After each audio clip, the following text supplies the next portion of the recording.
derrière, la zone derrière.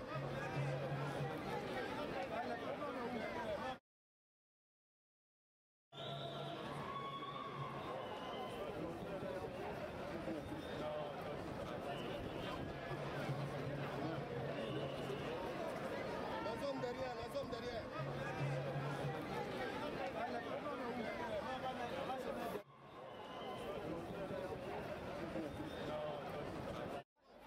Voilà, maintenant c'est bon. C'est comme tu m'as dit de faire. Non, les gars, vous téléphonez. On va la pousser par le devant. C'est bon,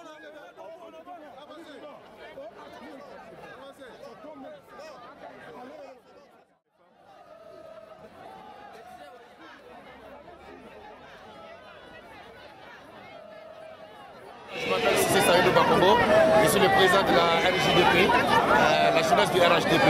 Donc aujourd'hui nous sommes là pour soutenir nos mamans, nos soeurs, nos filles par rapport à tout ce qui se passe en Côte d'Ivoire. Vous avez vu qu'il n'y a pas longtemps, les femmes ont décidé de marcher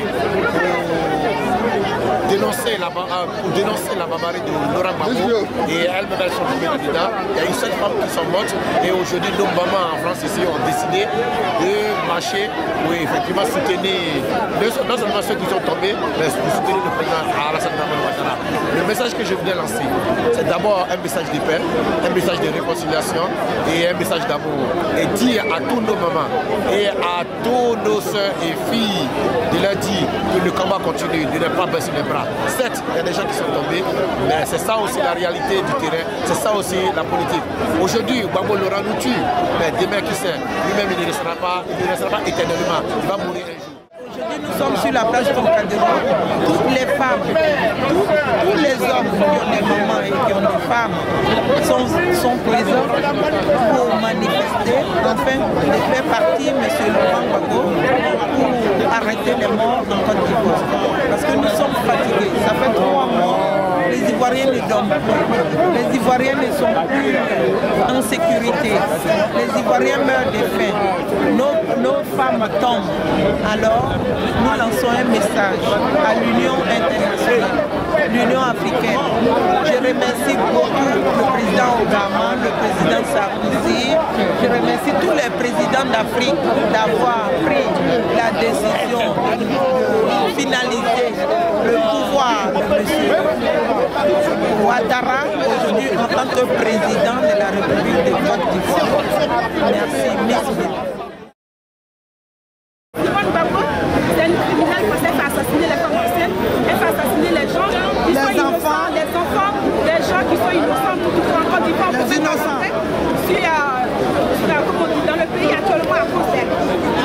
Elle a encouragé son mari à assassiner les gens, ils l'ont qu'à dégager. Maintenant, c'est trop. On en a marre. C'est trop. On n'a pas gagné dans la ville, il n'a qu'à partir. Voilà. Simone Gbagbo, c'est vraiment la dame de sang comme le reflète du journal. Parce qu'on estime qu'en tant que dame de première heure, avec son mari, qui a soutenu son mari Gbagbo pour la démocratie, on trouve inadmissible qu'elle puisse, déjà dans un premier temps, en 2004, accepter qu'on viole des femmes parce qu'elles sont sorties manifester dans les rues en Côte d'Ivoire. Et aujourd'hui, l'histoire se répète avec les femmes qu'on tue, qui manifestent au menu qu'on tue, avec des lance-roquettes. C'est inadmissible. Donc c'est vraiment la femme de sang. Simone Gbagbo doit répondre de ces actes devant le TPI. Parce que c'est elle qui entraîne Gbagbo dans tout ce qui se passe aujourd'hui en Côte d'Ivoire. Parce que je pense qu'en lui-même, Gbagbo n'est pas un homme aussi méchant comme on le dit. Mais Simone, c'est la femme. C'est elle qui tire les ficelles, c'est elle qui sème le désordre. Elle est entourée d'une espèce de... Elle est dans une secte. Parce que pour elle, elle est une envoyée de Dieu. Elle pense que, comment dirais-je, être entourée de pasteurs, des diseurs de bonne aventure, c'est ça diriger un pays. On dit non, plus jamais ça en Côte d'Ivoire. Plus de morts. Elle est criminelle. Elle est criminelle. À cause de vous, je suis réfugié politique aujourd'hui en France ici. J'ai envie de voir mes parents et mes enfants. Criminels. Femmes méchantes. Vous êtes trop méchantes. Vraiment, vous êtes méchants. Vous n'êtes pas une mère. Et aussi, vous êtes Alassane Ouattara qui est le Burkinabé. Et vous-même, vous êtes béninois, non? On sait ça. Attendez. Bah oui.